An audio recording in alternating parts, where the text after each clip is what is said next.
Christophe Velu, bonjour. Vous êtes Bonjour. associé de Baker Tilly France, membre de la DFCG Rhône-Alpes et président de A3E.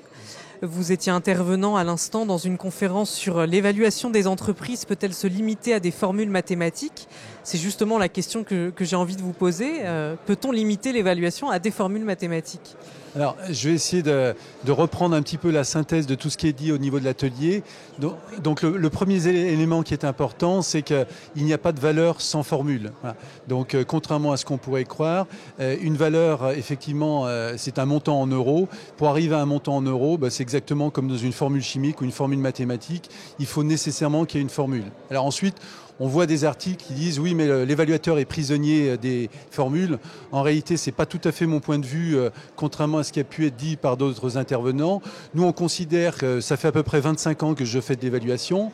Il y a 25 ans, il y avait des formules qui étaient compliquées, avec des méthodes optionnelles, avec des méthodes qu'on appelait des méthodes de Betz, qui faisaient référence à des données qui n'étaient pas intuitives. Maintenant, on s'aperçoit qu'il y a 60% des évaluations qui se font avec des formules très simples. Une formule une valorisation par les multiples, c'est on prend un donné, on applique un coefficient, donc c'est une simple multiplication, on ne peut pas considérer que la formule soit très compliquée. Une méthode des DCF, c'est beaucoup de chiffres sur un tableau. Par contre, 95% des formules, c'est des additions, des soustractions et des multiplications. Donc c'est la raison pour laquelle nous, on considère en tant qu'évaluateur, le problème n'est pas du tout lié aux formules, le problème est lié à tout ce qu'il faut en amont réaliser pour effectivement faire une valeur qui est correcte. Voilà. Vous aviez l'image du cuisinier. Voilà, et justement, je pense que l'image du cuisinier qui m'a été donnée par quelqu'un qui n'est pas du tout une technicienne, je pense est tout à fait adaptée parce que un bon cuisinier, il a d'abord besoin d'une bonne recette, il a besoin d'avoir des bons outils.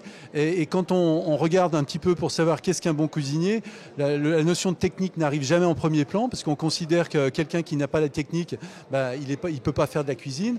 Donc la technique, c'est nécessaire, mais c'est pas suffisant.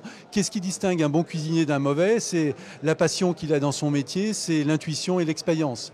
Donc en matière d'évaluation, c'est un petit peu pareil.